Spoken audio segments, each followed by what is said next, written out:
the Dallas Cowboys, what is their outlook in 2021, and who do you think will win the NFC East next year? I'm gonna defer to you, Justin, because obviously you know about all the additions they made, the subtractions. Of course, Dak just got signed long term.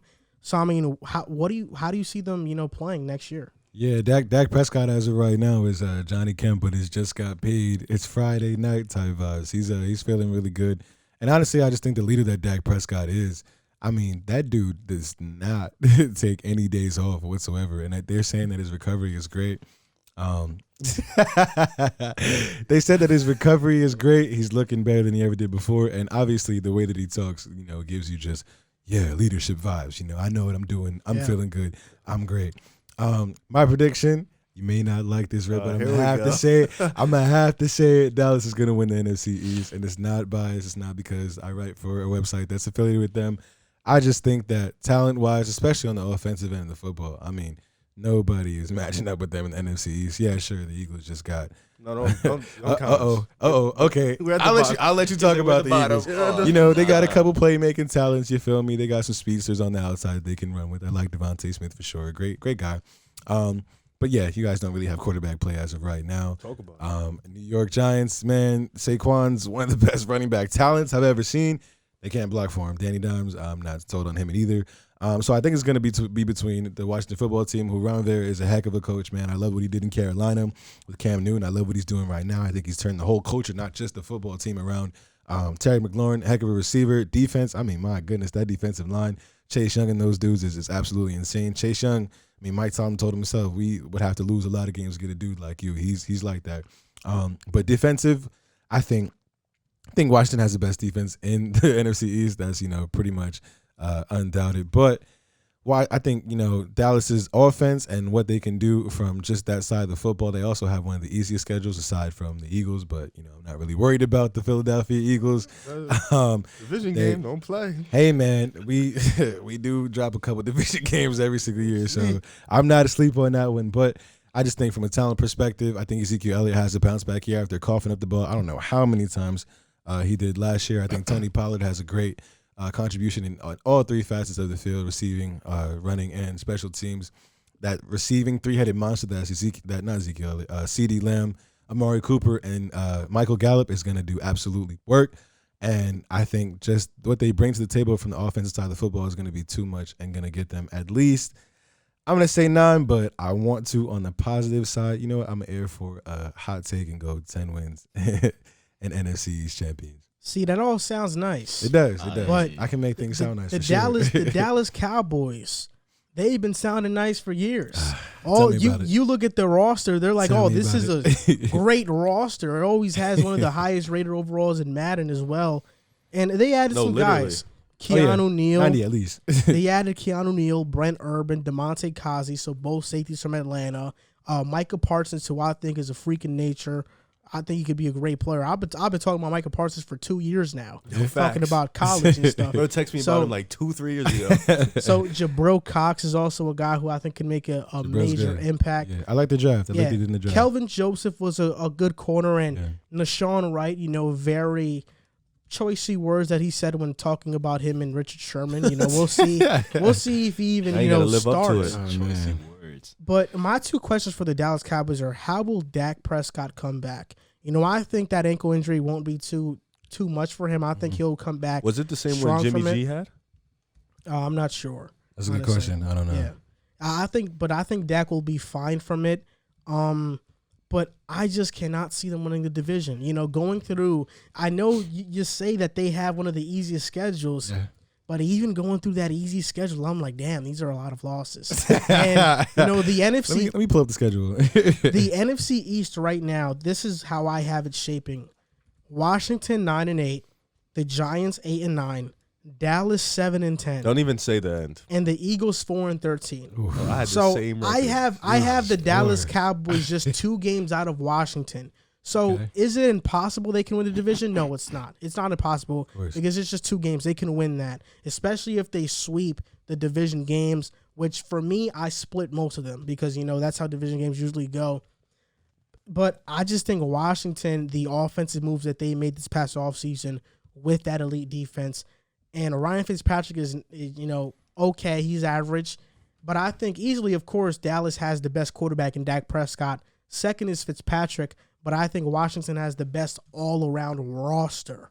And the Cowboys defensively, I just think that's why I can't bank on them to win the division.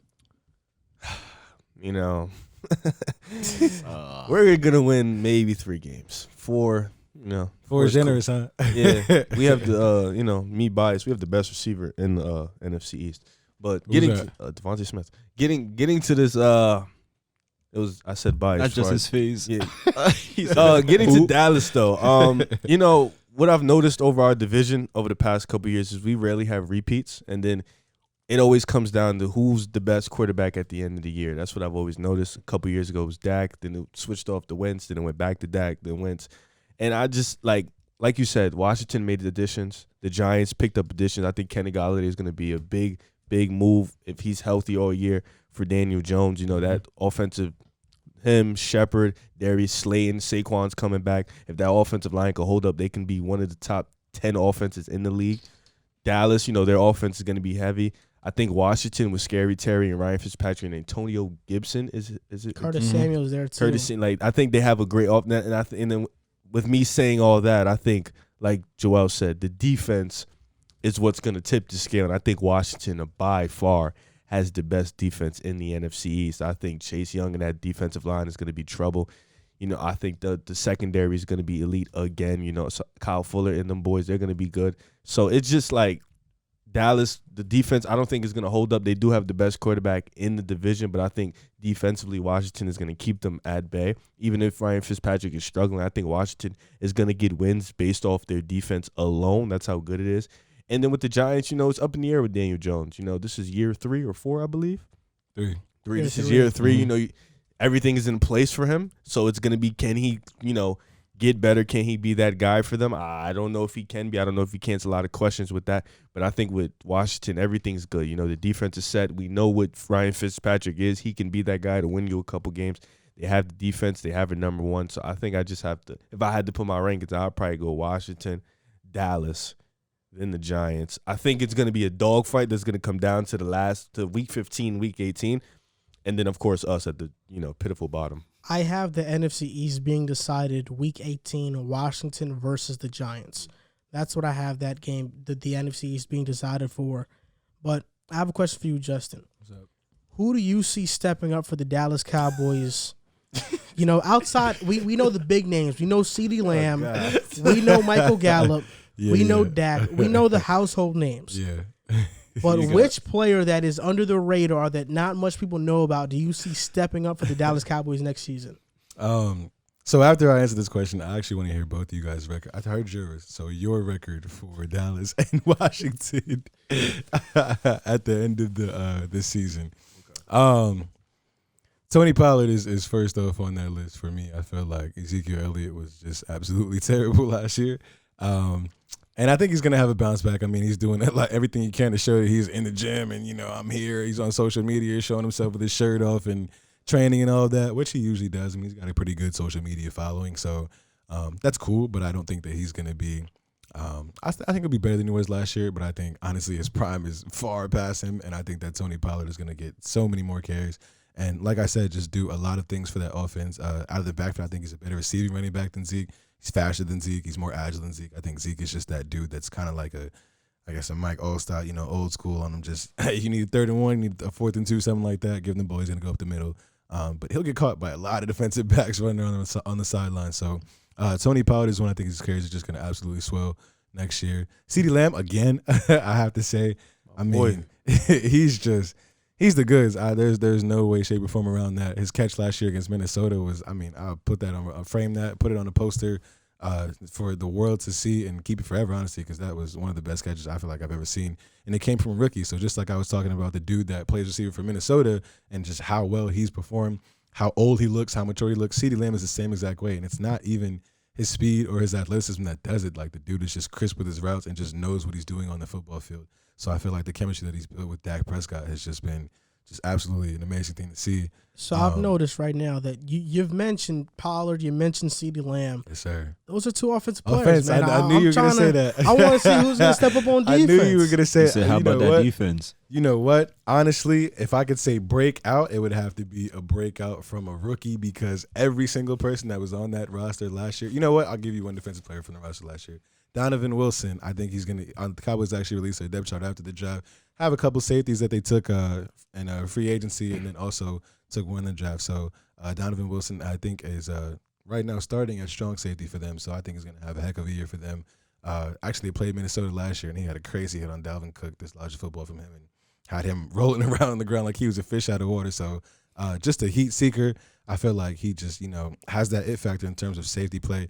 Secondary coverage, not so much. He got beat a couple times, actually more than a couple times last year. But just from a tackling standpoint, I think he's going to actually have over 100 tackles. And the fact that they have Keanu Neal now who can play that weak inside linebacker position and help out those old dudes, Leighton Vander Esch and Jalen Smith, who are supposed to be the future, but just somehow. Vander Esch not even old, too. Old in body, man, not in age, because those dudes just limp off the field. I feel like every other play. So Donovan Wilson, and then also the guys that you mentioned, Micah Parsons. That's my guy. If he could, keep his head straight off the field, I think he'll be perfectly fine for that defense. Replace what Sean Lee gave them a few years ago, especially being a Penn State guy. Kelvin Joseph, and then Jabril Cox as well. So the rookies are gonna have to do a lot because that's why they drafted him. So they're gonna get a bunch of PT for sure. It's not gonna take long like Jordan Love, but yeah, defense, it's going to be bad. And I know that defense wins championships in football, but I guess it's just a little bit of my bias that I want to see that Dallas offense get them over the hump and get them to that NFC East. So, Riv, what's your record for the Dallas Cowboys next season? Let me hear it. Let me hear it. Okay, so I had Washington and Dallas finishing with the same record at 9-8, but I have Washington beating you guys twice. Okay. So I have them, finishing at the tie with you guys, but they have the tiebreaker. And then, of course, I have the Giants at 8-9. And then I had us at 3-14. Okay. Yeah, I mean, yeah. I didn't see a winnable game till like week 7, week 8. I'm sorry. So we'll see how we're gonna beat you guys. We'll see how it shapes down. You will not beat the Jets. No, we're gonna beat the Jets. The Jets gonna win. The Jets might win that game. I promise you they won't. That's quick. One game we're gonna get up for and really just we're gonna get up and all right, watch. Zach Wilson is better than Jalen Hurts right now. Okay, but we have Devontae Smith. Somebody gotta throw it to him. We have who? Somebody gotta throw it to him. Exactly. We have Devontae Smith. They have Corey Davis and Denzel Mims. We're not worried.